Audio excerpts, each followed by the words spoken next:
Di dunia ayam zaman now, buat gue cukup susah mendapatkan tempat yang spesial di antara planner-planner yang segitu banyaknya. Tapi buat gue ayam ini berhasil mendapatkan tempat spesial. Jadi halo dan selamat datang di Aftersound Review. Dan ini adalah review gue untuk Dunu Talos. Keluaran dari Dunu Audio menggunakan single planner driver dan 2 balancer major. Sebelumnya thank you dulu untuk Indium Indonesia yang udah mengirimkan sampel unit ini untuk di-review ke gue. Dan harganya di marketplace sekarang sekitar 2,9 jutaan gue rasa. Dan seperti biasa gue akan breakdown review ini mulai dari build fit, frequency response, suara, dan juga perbandingannya. Untuk build quality-nya, buat gue housing ini menggunakan bahan yang cukup unik dan berbeda dari yang gue pernah coba selama ini di dunia ayam. Karena bahannya gue rasa agak pakai metal, cuman teksturnya itu loh, somehow kayak batu. Semoga kalian bisa kelihatan di video ini, dia tuh agak kasar begitu teksturnya di housing bagian dalam maupun luar. Tapi ini tetap halus, jadi nggak mengganggu di telinga sama sekali. Dan buat gue keren sih ini, berbeda daripada yang lain. Di bagian bodinya juga ada switch untuk menyalakan atau mematikan balancer mature-nya ini. Sebenarnya switch-nya juga gampang dipakai, seperti pakai tinggal kuku begini, kalian juga bisa merubah. Agak sedikit bulky di bagian sininya, di bagian housing-nya, cuman nggak terlalu mengganggu ketika dipakai untuk fittingnya. Ada vent hole di bawah, dan nozzle sendiri agak besar, tempatnya agak lebar sih, bukan besar. Kemudian dia pakai dual pin konektor, kabelnya sendiri twisted dan juga braided di bagian bawah. Buat gue ayam ini cukup unik ya, terutama housingnya ini gue ngerasa cakep dan berbeda jelas dibandingkan yang lain. Secara ergonomi, buat gue ayam ini ya cukup nyaman di kuping gue. Mungkin memang nggak super masuk. Kalau misalnya gue pakai ayam lain kayak si Dunu Kima ini kan mungkin kelihatannya masuk nih. Tuh ya, masuk slop gitu. Cuma ini nggak, agak keluar begini. Cuman tetap nyaman karena dia emang rada panjang di bagian sini, agak tebel. Nah, gue bisa pakai ini cukup lama, gue udah coba berjam-jam dan gue nggak ada komplain sama sekali. Mungkin sedikit lebih komplain, mirip seperti Dunu Kima, kabelnya ini agak berasa kaku aja. Cuman itu lebih berasa ketika gue jalan dan sedikit microphonic. Untuk frequency response dari ayam ini, secara tonal dia ada switch on dan switch off-nya. Yang paling berbeda adalah ketika switch-nya di off itu sebenarnya suaranya atau frekuensi response-nya somehow adalah frekuensi response the planar yang paling netral yang pernah gue coba secara frekuensi response dan juga apa yang gue dengar. Cuman kalau dinyalain itu balancer mature-nya jadi monster treble. Buat gue jadi berantakan, tonal balance-nya berantakan dengan treble yang nusuk-nusuk dan juga nyakitin. Jadi saran gue kalau lu nyobain ini, perhatikan posisi turn on atau turn off-nya ini. Takutnya kalian ketika di turn on itu gue yakin kebanyakan orang bakal ngerasa ini pedas banget. Padahal kalau di turn off ini balance banget suaranya.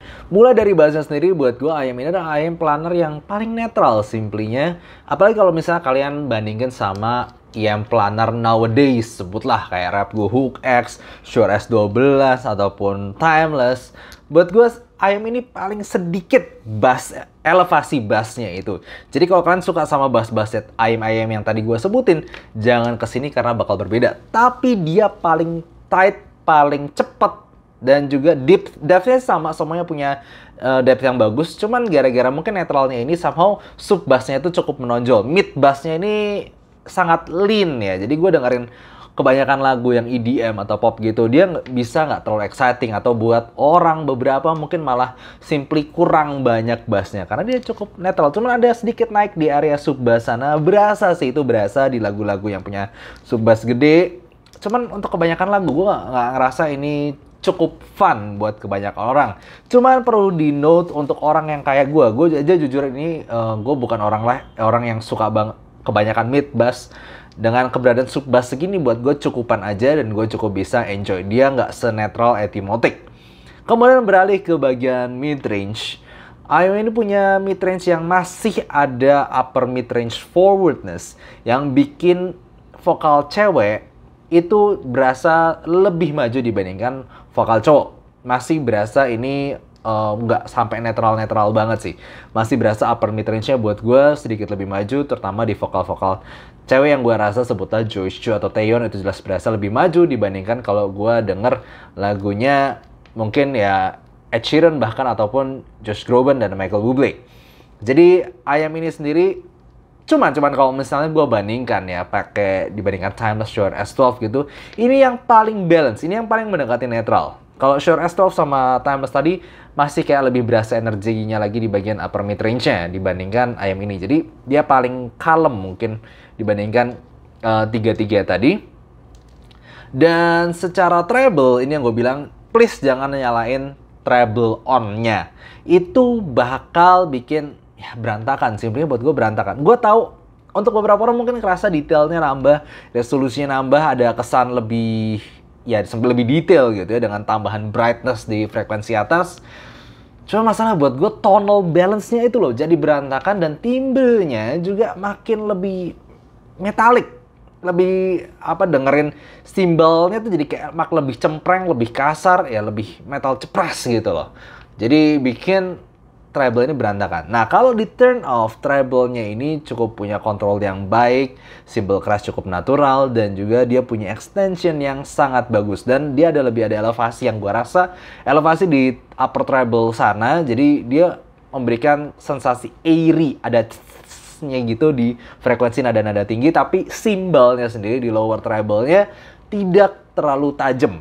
Jadi overall good tune kalau misalnya tidak dinyalakan balance armature-nya ini. Gue bener-bener nggak ngerti kenapa ada balance armature ini. Kalau gue pikir padahalnya, seandainya dibuang aja balance armature-nya, nggak perlu pakai switch begini, mungkin bisa hemat beberapa puluh dolar gitu. I don't know, just my 2 cents.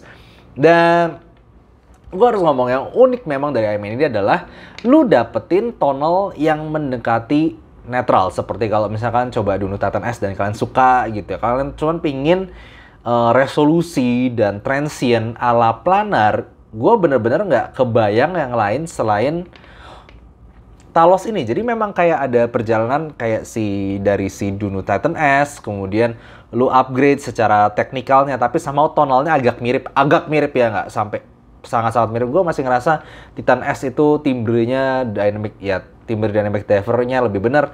Di sini kayak berasa Dunu Titan S dengan timbre yang sedikit lebih kurang natural, cuman teknikal dan resolusinya jelas naik dan somehow gue ngerasa a little bit more neutral, maybe.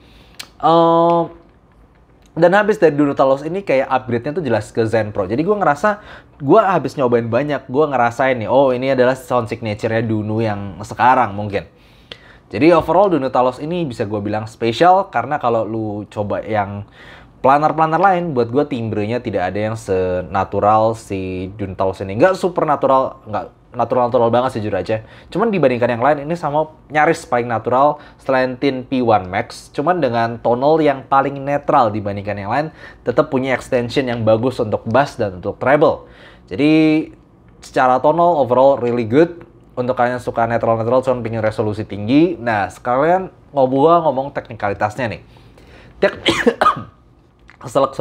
Teknikalitas dari IM ini sendiri di harga sekitar 3 jutaan, 2,9an ke bawah ya gue lihat di marketplace sekarang. Kalau kalian bandingin sama single dynamic driver, sebutlah Kato kan bisa 2,6, 2,8an gitu. Ini masih jelas berasa lebih resolusinya lebih tinggi, detailnya lebih baik. Dan juga dibandingkan bahkan dengan Dunu Kima, jelas juga ini punya better resolution. Jadi kalau kalian banding-bandingkan sama IM-MS single dynamic driver, jelas ini masih berasa menang. Cuman masalahnya ketika kalian bandingkan dengan sesama IM planar. Kalau misalnya kalian bandingkan dengan mungkin Tin P1 Max gitu, ini a bit better dibandingkan dengan Dioko, Sevens Dioko, ya bisa dibilang selevel itulah buat gua. Cuman resolusinya tidak lebih baik dibandingkan Shure S12 ataupun Timeless. Aduh, nyangkut.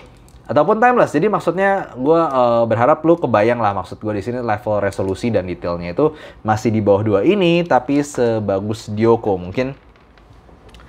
Jadi tetap ala-ala planarnya, transient speednya, detail itu masih berasa, cuman tidak sampai level buat gue big 3 kayak Rapgo Hook X, Timeless ataupun Shure S12. Dan secara soundstage-nya sebenarnya ini nggak terlalu punya presentasi yang cukup 3 dimensi. Kalau gue dengar soundtrack Hans Zimmer gitu, ataupun gue dengar soundtrack movie anime dari Sawano Hiroyuki, gue ngerasa ayam ini nggak terlalu megah, cuman punya dimensi kanan kiri doang, tapi memang cukup luas untuk dimensi kanan kirinya tadi. Jadi overall buat gue ya ini simply ayam dengan teknologi planar, resolusi ala planar, cuman dengan tuningan paling netral. Mungkin kalau kalian yang pingin monitoring ala pakai planar, mungkin ya rasanya pakai ini. Nah, sekarang perbandingan direct comparisonnya sama buat gue masih dua ayam planar paling ngehits dan masih stabil di market sekarang dibandingkan dengan si Timeless. Buat gue Timeless masih lebih punya fun yang lebih baik. Mid bass funnya tuh lebih fun, simply lebih fun. Lu dengerin lagu EDM, lu dengerin lagu pop, lu lebih bisa goyang-goyang gitu loh di Timeless ini karena bassnya jelas lebih berasa gede, tapi mungkin berasa sedikit lebih bloated di mid bassnya, dan treble-nya agak sedikit lebih kurang natural, sedikit lebih picky di upper treble-nya. Jadi secara timbrenya walaupun ini lebih fun, gue ngerasa kurang natural dibandingkan si Dunu Talos ini. Tapi ya jadi memang back to your own preference, lu mau yang fun, asik, bisa goyang, atau lu mau cari yang sama paling netral. Dan dibandingkan dengan Shure S12, jujur aja Shure S12 ini sampai sekarang tetap adalah favorit planar gue. Gue tahu ini sangat subjektif. Gue suka yang lumayan V-shape, gue suka treble yang maju. Nah, Shure S12 ini lebih berasa V-shape, jelas.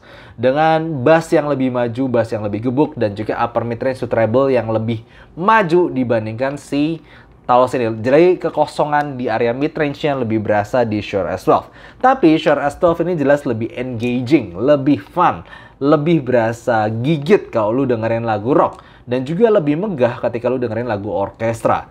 Jadi ya, in the end, kalau lu tanya gue bakal ngomong gue tetap paling suka Shure S12 ini. Tapi gue tahu Shure S12 ini beberapa orang bisa kerasa kayak kepedesan atau simply terlalu agresif. Sementara di Dunu Talos ini, ya gimana, simply paling netral, di saat bersamaan juga bisa boring. Jadi memang ada two side, dan buat gue dua-duanya ini kayak sedikit berseberangan ya.